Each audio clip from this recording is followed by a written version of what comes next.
What is up, guys, and welcome back to the channel. How's everybody doing today? Hope you're having a great week. We have the beautiful MT09, Moto RS660, and James's beautiful Indian Scout. We are out here in the Ozarks, and it is absolutely beautiful out here. We have a wonderful lake behind us. We're actually staying at a beautiful cabin on the lake. We are going to talk about one thing today and one thing only. Is the MT09 a capable motorcycle in the twisties?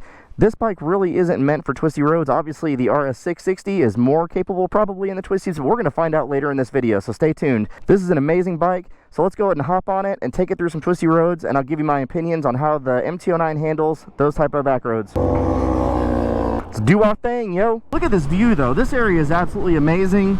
Just gorgeous scenery everywhere you look. And as we get into our first curve here, you know, we're going about 50 miles an hour. We're leaning in a little bit. The MT09 feels pretty planted, pretty capable. And there's one thing I can say about this bike right off the clip is the comfort is outstanding. I know this over a full super sport street bike is going to be quite a bit different. This bike is more comfortable than you would believe. I would say this is actually more comfortable than my MT07 that I had. So if you're thinking about doing long rides, we rode almost 8 hours yesterday, and it was super comfortable. And probably not as comfortable as James on the Indian Scout back there, but definitely a comfortable machine for long distance riding. Gas mileage is absolutely outstanding yesterday, even with some fun through the twisties. This bike performed exceptionally well in terms of fuel mileage. And of course we have these crappy trucks in front of us, so getting around these corners at any sort of pace is not going to happen right this minute, even though this would be a super fun turn to do it in. As you can see, the lean angle of the RS660 in front of us is pretty nice. And of course the lean in is super simple around these big sweepers like this.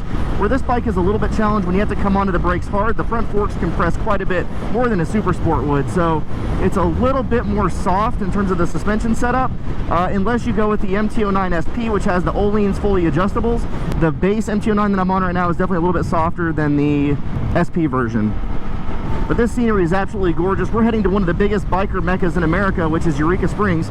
During like Labor Day, Memorial Day, and summer, this town is incredibly packed. It only has a population of 2,000 people in it. And man, is it absolutely gorgeous. These corners are great on this thing though. People say that the MT09 really can't perform that well through tight corners. And the suspension really isn't set up for it, but I would disagree. I think the suspension absolutely is set for this bike. For these type of turns. Now we're not really flying through at maximum speeds here. We're keeping it relatively calm. I'm in jeans, so we're not going to be knee dragging around these corners. But again, this bike really isn't meant for that. But it is 100% capable in these corners just like this. So let's talk gearing for a moment. I think the gearing on this bike is low. Obviously, it's meant for low speeds, torquey type riding, and you know, coming into stuff like this, you're going to be running higher gears than your super sports. The super sports are generally going to be in lower gears around corners like this because they have the higher gearing.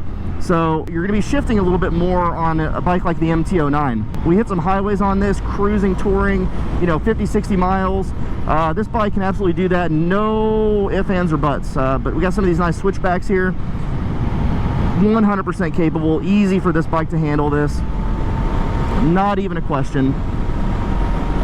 And again, these aren't super tight corners. We did hit some of those yesterday. We may hit a few of those today. You know, on bikes like this, you do have a little bit more momentum, I would say, with the weight. So you have to be careful when you're going downhill into corners. You need to either downshift and let the engine braking take care of you, or push on the brakes to give you a little bit of slowdown as you come into these corners. You don't want to hit them too fast on an MT09. And you know, definitely you want to ride within your skill level. So make sure, no matter what you're doing on your motorcycle, if you're on the twisties or on straightaways, make sure you're riding within your comfort levels and never putting yourself in any sort of risk. Urban Moto needs his community. If you guys haven't been to northern Arkansas, near Eureka Springs and around the mountains there, down the Pig Trail, Push Mountain, and north up into Branson, you definitely got to get up here and try it. These roads are terrific.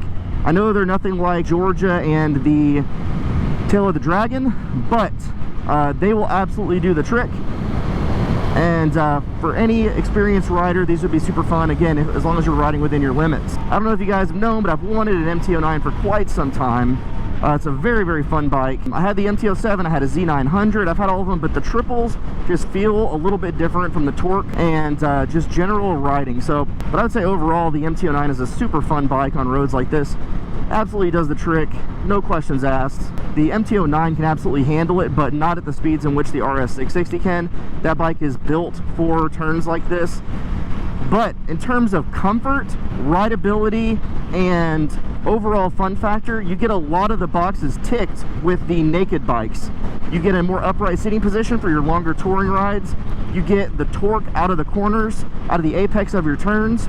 So this bike is incredibly capable in all different aspects of this type of riding. But really, at the end of the day, is the MT09 a capable machine? I think so. I think it's an amazing motorcycle. I think it's really good in environments like this. And it really, like I said earlier, ticks all the boxes.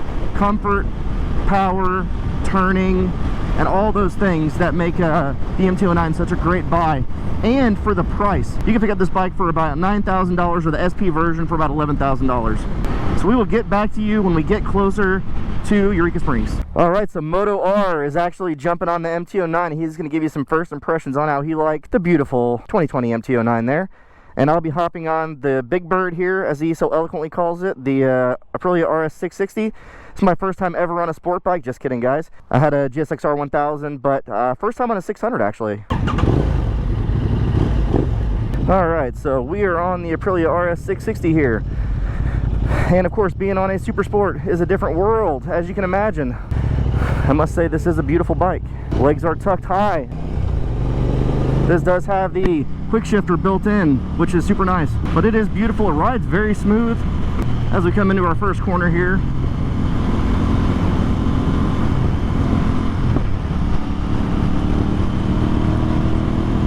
This bike is basically built for this type of thing. Easy into the corners. But these are obviously two different worlds. Like this bike and that bike, very, very different. This thing revs out, you know, 11, 12,000 RPMs. Actually, I think the MT09 is like 10 or 11,000. Can't see shit out of the side mirrors. Typical sport bike fashion.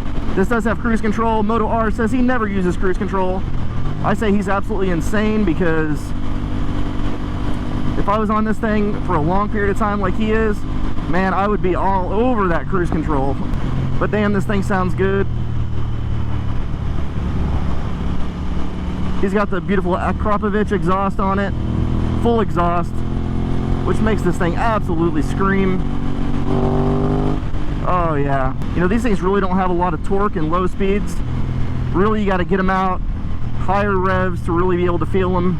But the more time I spend on this, I think this could be very fun in roads like this, but obviously heavy on the wrists. And you know, for long distance rides, man, this could be rough. But it leans in so effortlessly. I mean, I know we're not going fast, but man, it wants to pull into the corners.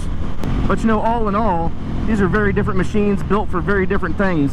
This bike is built for corners like this and turns like this, and that bike is built for more of a touring type ride. You definitely feel like you're sitting on top of this thing. You know, you're putting a lot of pressure on your wrists, on your back, as per usual. Feels like this bike around some of these corners wants to be about third gear, about 50 miles an hour. Also, I'm taking it easy. I definitely don't want to do anything crazy on the beautiful Aprilia here. Oh yeah, great power. This bike has about 100 horsepower and I think around 50 to 60 foot-pounds of torque. We'll find out exactly how much torque it has here in a little bit. But really an amazing machine. God, that exhaust sounds awesome. Quick shifting out of gear, higher RPMs. Coming up to a nice 35 mile an hour curve here. Nice little sweeper. He probably feels like he's about to fall over. This feels like it needs more. Going into corners like this. Feels like absolute nothing for this bike. Feel like I could be going about 300 through these corners right now.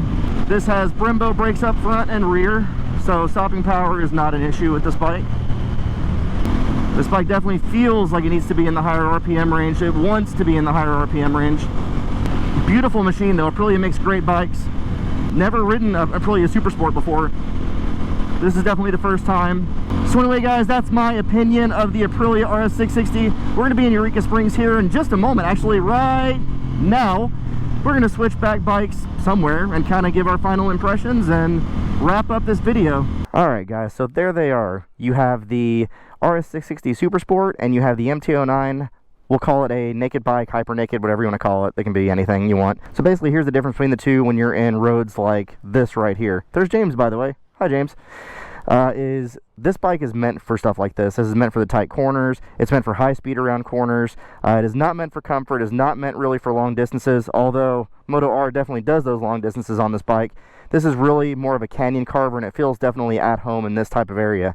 The MT09, terrific bike, tons of power, tons of torque on the low end. You can get out of the corners very, very fast. It likes the lower RPMs. This bike likes the high RPMs. So it's two very different riding experiences. Can the MT09 do it? Absolutely. Am I happy with my choice for this type of riding? Absolutely. Both are very, very capable machines. You can't go wrong with either one if you choose a Super Sport or a naked bike. You'll be happy in the mountains and twisties either way with either of these machines. But anyway guys, I hope you enjoyed this video of riding up to Eureka Springs. The views are amazing here, as you can see over the edge, and there's like hills up there with houses and all this beautiful roads. So if you like this video, do me a favor, hit that like button, subscribe to the channel, it's free, helps me out a ton, and click that bell to get notified when new videos come out. Thank you so much for watching. We will see you in the next video. Later.